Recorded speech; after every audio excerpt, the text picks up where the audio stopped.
करायचं स्मरण. जय जय रघुवीर समर्थ. श्री समर्थ कृपेने एक सुंदर असा बोध, एक सुंदर असं श्रवण आपल्याला प्राप्त झालेलं आहे. या श्रवणाच्या माध्यमातून उत्तमाचं सामर्थ्यसुद्धा समर्थांनी प्राप्त करून दिलेलं आहे. बघा, प्रत्यक्षपणे भाग कसा दिलेला आहे, नक्कीच श्रवण करूया. समर्थ म्हणाले, माझे सर्व दुःख सर्वांना सांगून आज मी खूप मोठ्या संकटात आहे. समर्थ म्हणाले, आपलं दुःख लोकांना सांगत जर आपण बसलो तर लोक मागून खिल्ली उडवणारच. मग आता जगायचं कसं, हाच विचार करत बघा प्रत्यक्षपणे आपण जीवन जगत आहोत. परंतु निराशावादी माणूस वाहत्या वाऱ्याच्या वेगाविषयी तक्रारीचा सूर लावतो आणि आशावादी माणूस त्यात बदल होईल अशी आशा बाळगतो. आपण जर चांगल्या संगतीला असू, चांगल्या मित्रांच्या संगतीबरोबर आपला देह जर असेल तर नक्कीच उत्तम प्रकारे चांगले विचार प्राप्त होतील. आणि जर वाईट संगती, बघा प्रत्यक्षात आपल्या वाईट मित्रांच्या संगतीत आपला देह असेल तर वाईट विचार नक्कीच पाहायला मिळतील. बरोबर. मग समर्थ म्हणाले, आता जीवन जगायचं कसं, कोणत्या संगतीत आपला देह असणं गरजेचं आहे. तर व्यावहारिक माणूस वाहत्या वाऱ्याच्या दिशेबरोबर स्वतःच्या शिडीची दिशा बदलत असतो. आता ज्याप्रमाणे आपण प्रवास करणार आहोत, प्रवास करत असताना आपल्या आजूबाजूला बघा अनेक माणसं आपल्याला येता जाता पाहायला मिळतात. आता आपण कोणत्या मित्रासोबत आहोत, आपण कोणत्या नातेवाईकांसोबत आहोत, त्यांचे विचार आपल्याला बरोबर पटतायत का हे पाहणं गरजेचं आहे. समर्थ म्हणाले, प्रत्यक्ष जर आपण पाहायला गेलो ना, आज आपल्यावरती संकट का प्रत्यक्षपणे मोठ्या प्रमाणात प्राप्त झालेलं आहे. कारण आपण सर्वांना सुखाची बातमी केव्हाही देत नाही. ज्या ज्या वेळेला दुःख येतील त्या त्या वेळेला दुःखाची बातमी आपण प्रत्यक्षात प्रत्येकाला सांगत होतो. समर्थ म्हणाले, चांगली भूमिका, चांगले ध्येय आणि चांगले विचार हे असणारे लोक नेहमी आठवणीत राहतात. जर तुझा देह चांगला विचार करत असेल, तुझ्यामध्ये चांगले ध्येय असतील, तू कोणतेही कार्य करत असताना चांगली भूमिका घेत असशील तर लोकांच्या मनामध्ये तुझं कार्य, तुझ्याविषयी बघा उत्तम प्रकारे जे तू कार्य करत आहेस त्याविषयीची भूमिका लोकांच्या मनात राहील की नाही. म्हणून आणि मनामध्ये, शब्दांमध्ये आणि आयुष्यामध्ये आठवणी कायम राहायला पाहिजेत. आपण फक्त आपला स्वार्थीपणा पाहत असतो, मला सर्व मिळावं, बाकी बघा प्रत्यक्ष कोणाला न मिळालं तरी काय, बघा आपण असं बोलतो की नाही. परंतु काय, समर्थ म्हणाले, पायऱ्या चढताना मागं राहणाऱ्या लोकांचा सुद्धा विचार केला पाहिजे. कारण ते आहेत म्हणून तू जिंकलास ना, ते तुझ्या मागे आहेत म्हणून तू स्पर्धेमध्ये पहिला आलास ना. जर ते तुझ्या मागे नसते तर तू हे यश संपादन केलं असतं का. बरोबर की नाही. तुला जे बक्षीस मिळालेले आहेत, तू कार्य केलेलं आहेस, बरोबर आहे, परंतु तुझ्यासोबत ते बघा प्रत्यक्षपणे मागे पडलेले आहेत.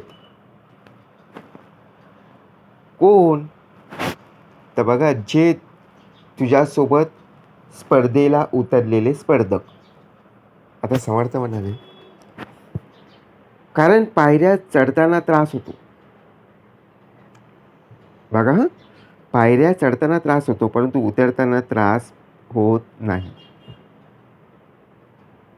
मग जीवन पण तसंच आहे. सुख आलं की अजिबात त्रास होत नाही, परंतु दुःख आलं की आपोआप त्रास व्हायला सुरुवात होत असते.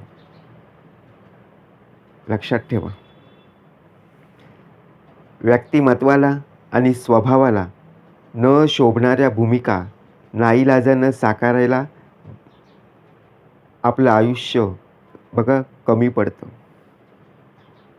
आपण विचार करतो, अरे माझ्या आयुष्यात काय चाललंय? का माझ्या आयुष्यात एवढी भली मोठी दुःख पाहायला मिळत आहेत? कारण नाईलाजानं आपल्याला ते स्वीकारावं लागतं.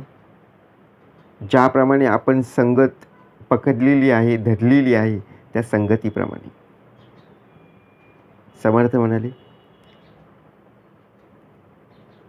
बघा आपण एकदा का सवय लावली ना, ती सवय इतकी महागात पडते ना, की बोलून सोय नाही.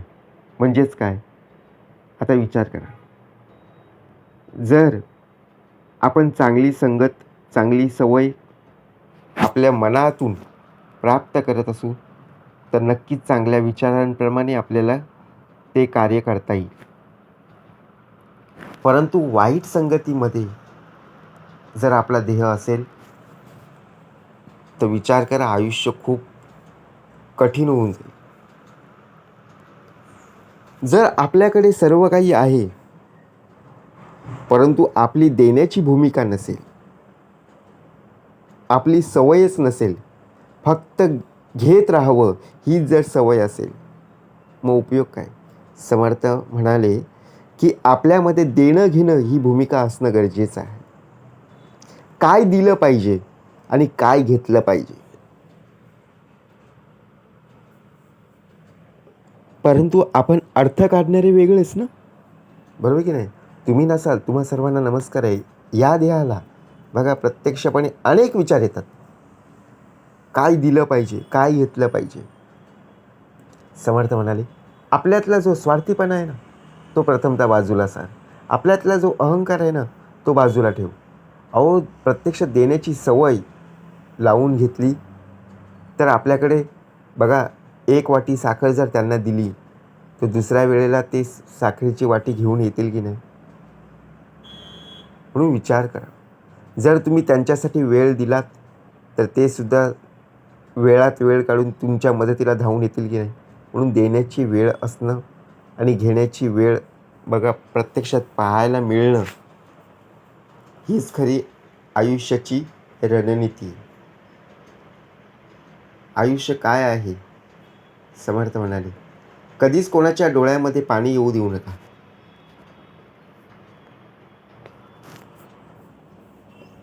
आपल्याला वाईट सवय असते. एखाद्याचे आयुष्य चांगलं होत असेल ना, तिथे जाऊन आपण बघा काहीतरी अडीअडचणी किंवा त्या देहाच्या वाटेला कसं दुःख निर्माण होईल. आता विचार करा. आता प्रत्यक्षात जर आपण पाहायला गेलो, या देहाचा स्वभाव आपलेच मित्रपरिवार बरोबर खेळत असतात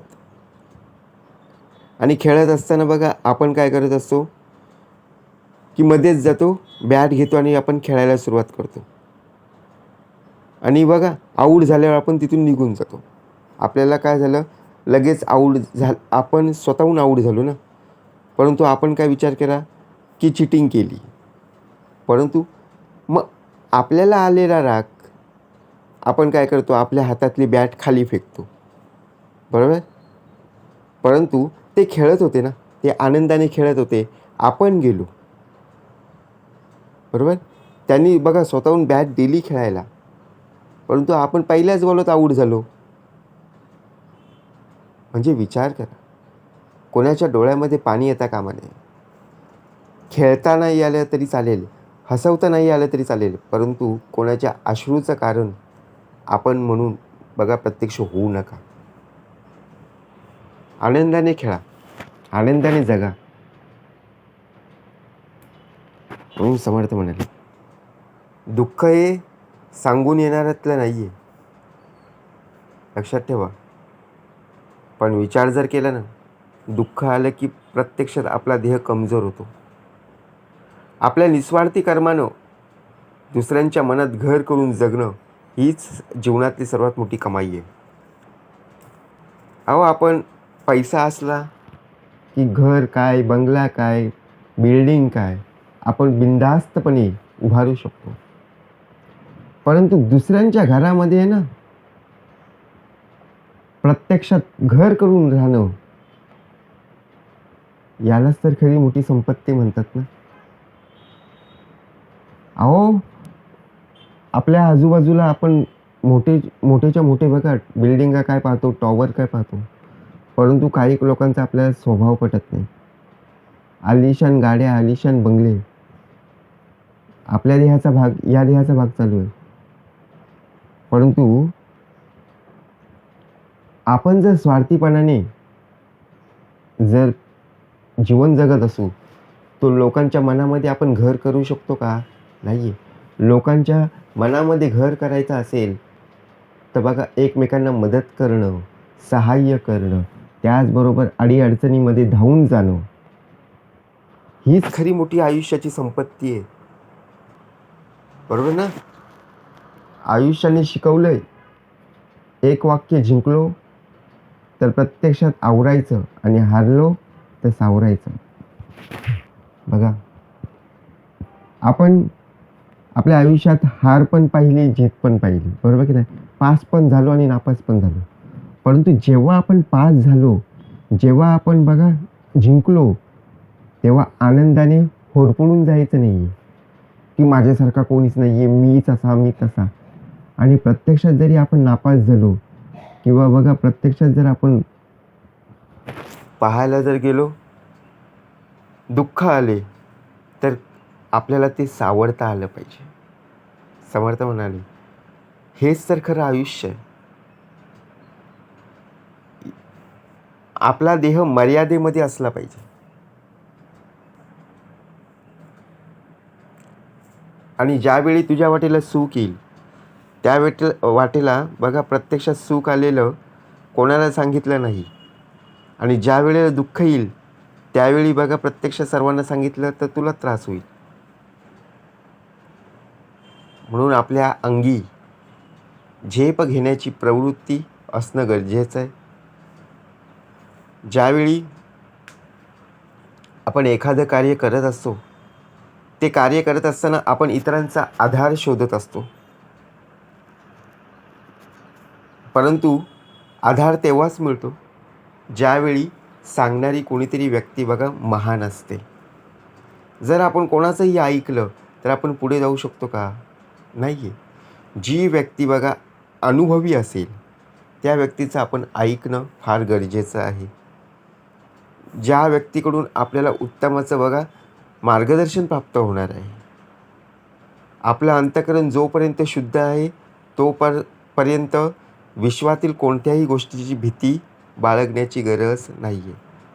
आपण स्वतःहून आपलं बघा प्रत्यक्षात आत्मविश्वास कमजोर करत असतो.